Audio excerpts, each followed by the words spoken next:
first card we have for you is the Knight of Cups. The Knight of Cups symbolizes intellect mixed with emotions and a sort of arrival that one has when we get to a point of understanding our emotional patterns with our rational minds.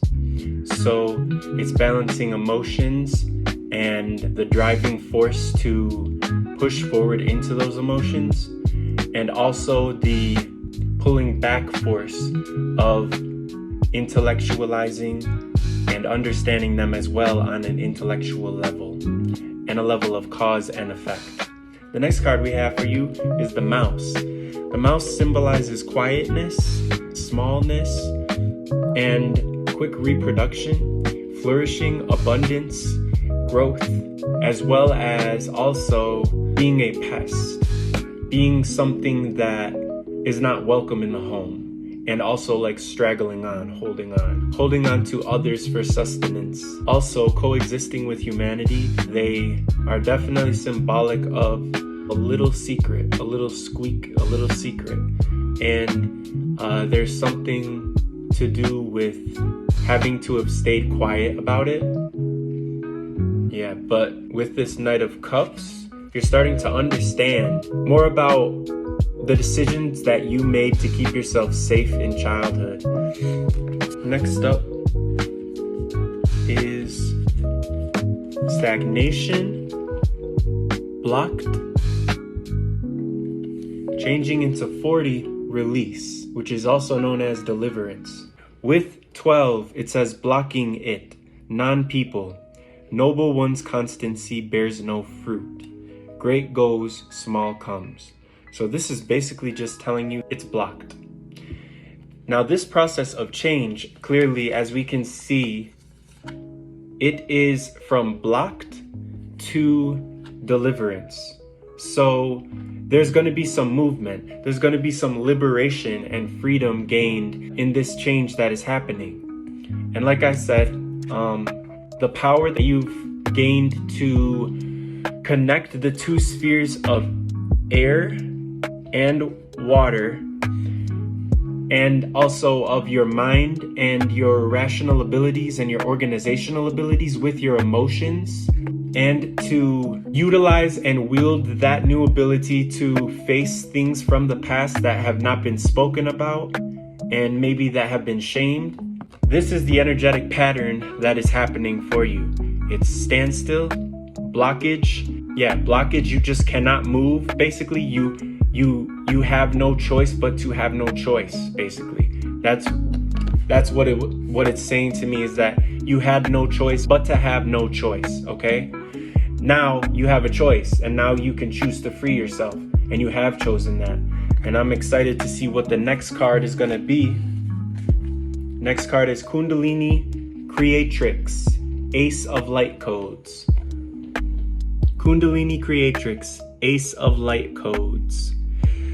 I see this as a flourishing, as you face these things within you that you've held on to for so long, and you're facing them, and you have no choice but to flourish after that, because these things about you have been repressed for so long that they've gotten to a point of holding you back from what you really want to do and what you really want to be, what your soul's purpose actually is.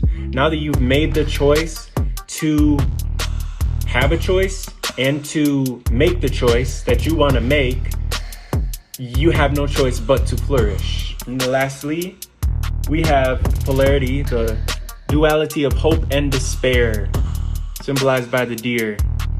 The deer holding duality, the buck holding duality, the stag holding duality in the antlers. This also connects to the first card we had of the Knight of Cups, because the antlers symbolize telepathic antenna that can pick up on the minds and emotional states of those around them. The growth on both sides can be balanced, and you can look at hope with hope, right? The only reason that hope doesn't exist for some people is because they don't look at hope with hope inside of themselves for the hope that they're looking at. To have hope for the hope itself. See, that's where that persistence comes in of never giving up. And that's why the human spirit cannot really be broken ever. That was all of these cards for the first pile. I hope that message really hit home. Just to go over it, like I said, the Kundalini Creatrix here just affirms all of the thriving that is going to be happening. And 22 is the number of the master builder. So whatever it is that is going to come out of this is going to be a structure for other people who have experienced the same or similar types of pain that you've experienced in your childhood. Okay, that's about it for that reading. Pile 2. Which one was pile 2? This one. Yes. For your tarot card, your first tarot card, we've drawn the 10 of Swords. So this is a point. Either you're there now or you're able to reflect on this point of mental anguish. Mental anguish. It's funny that I said mental anguish and the brightness went down on my screen at that moment too, because of this dark cloud right here. See, when we get to this point and we surrender to it, we surrender to the shitty feeling, because it's a shitty feeling. It is. We're gonna have guidance from this spirit, the stingray spirit. Okay, so this is, yes, mental anguish in the ways that people's minds and people's opinions have been used as swords against you and have stabbed you in the back. So with the stingray is teaching the person lying down right here how to navigate the emotional currents that have happened from all of those feelings that they've been stored inside of this person, and I feel like these swords are actually releasing them. Okay? And now when these swords do release them, we have the stingray here and the 7 chakras clearly, and the tail of the stingray representing sort of an elixir, a sort of secretion and an oil, like the oil of the spine and of the pineal gland itself, right? So that is what the stingray is symbolizing here. Also, an energy of not being normal, quote unquote. Definitely standing out and being yourself, not being normal, and the tug of war that sort of goes on sometimes when we get caught in between being something else other than ourselves for somebody else, for their comfort, for their peace, or for what we interpret as their peace, or for some other reason that does not involve us directly. But this stingray is coming here to teach us and to show us that it is about us directly. Our life is about us directly. It's about our story. And none of this would have happened if we weren't meant to glow like this after it. So your change here, we have great possession, 14. From the source, creating success, okay? Changing into 42, increasing. Fruitful to have a direction to go. Fruitful to cross the great river. So this is clearly a time of accumulation. So when this 10 of Swords happened, and after this happened, and after you experienced that type of being at the bottom of the world, by you being with yourself and addressing the wounds that you experienced, you were able to glow after that, and to glow up, for lack of a better term, to glow up. And now, after your glow up happened, these 2 cards are coming in to show you more of who you have become by ways of all of that which you will attract as a result of your glow up. And next up, we have number 14, Temperance, as above, so below. So with this great possession and increasing, it's clearly telling us that you are going to be in a flux period of receiving. This card is showing you temperance or balance. Keeping balance in terms of your receiving ability and your giving ability. So the pattern is much like this. You received all of this, okay? This happened after you received it, because every time we receive, we are also giving. You cannot give without receiving. So this is the transformation that happened after that, right? Now we have this accumulation of reflections of yourself, whether that be money, whether that be items, whether that be people, whether that be places, all of that, but that be. Your abundance can come in many different forms, okay? And now this card is reminding you to give yourself the balance within that you truly deserve. And know, because you've been at these levels of spiritual poverty, emotional poverty, like people, mental poverty, like what came up with emotional poverty is that people have been sort of taking your right to feel your emotions from you, but you cannot give them that. They cannot take that from you unless you, in the first place, are willing to give that to them, because they can't take anything from you that you will not let go of for yourself, okay? So this happened, you got the light, the glow, the possession, the balance of that possession so that it doesn't get out of hand either way, always. And now we have 2, balance once again.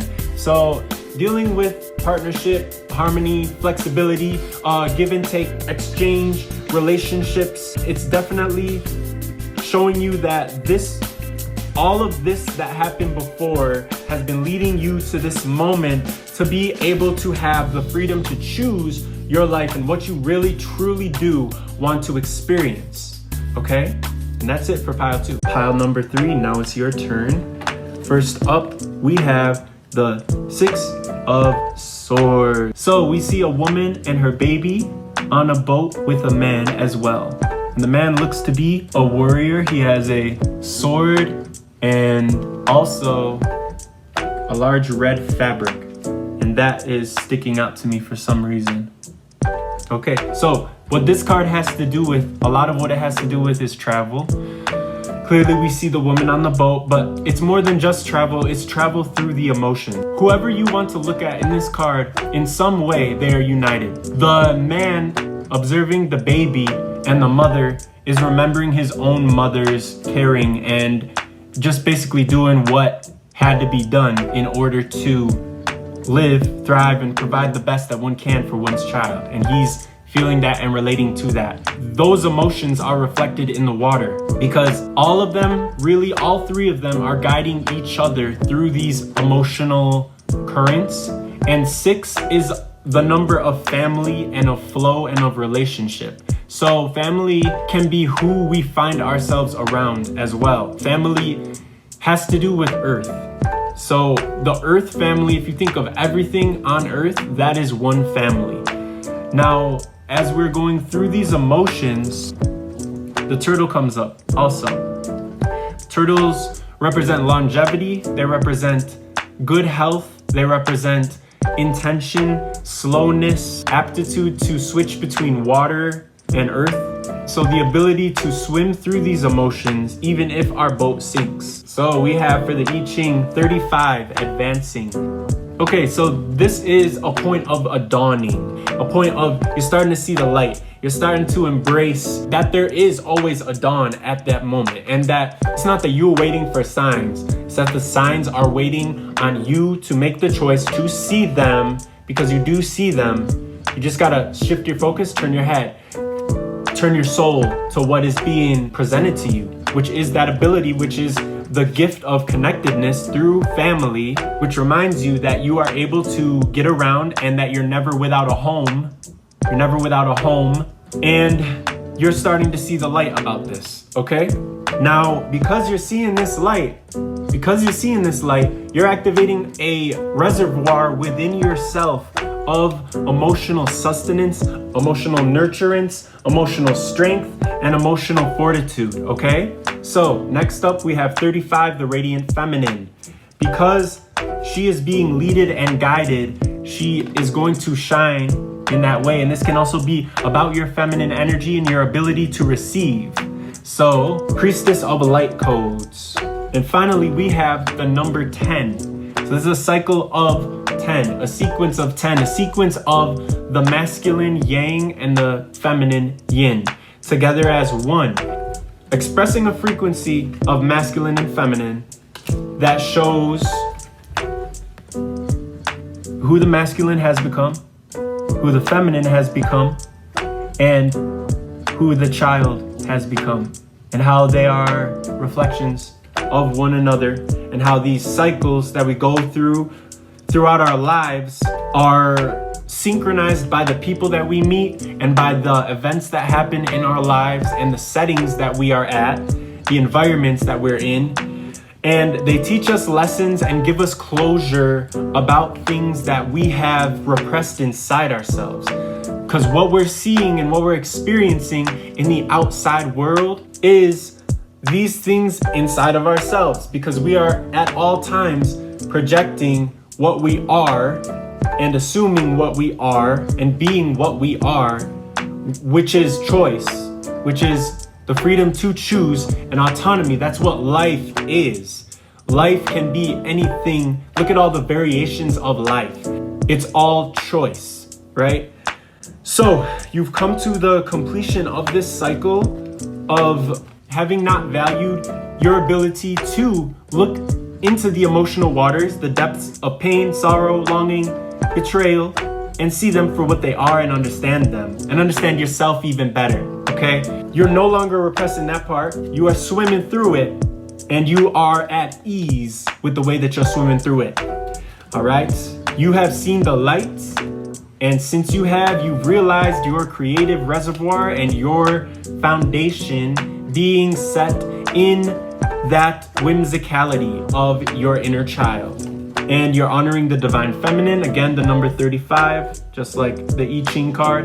You're honoring your divine feminine, and by the honoring of that divine feminine, that has no choice but to be radiant and to shine, okay? You're at that level where you're getting to be so in tune with all of these things that are inside you that make you you, that life is beginning to flow for you in such a way of ease and comfort, and yeah, just really swimming, just letting the water move you and moving how you are feeling called to move, not forgetting who you are, not forgetting that you are the choice to be whoever you want to be, and whoever you want to be is who you're meant to be, because you are the one that makes the choice in that, okay? All right, so that is it for pile 3. If y'all are interested, here are my card readings: a 1 card pull, a 3 card pull, and a 5, and my astrology readings as well. All right, peace. Thank you for watching.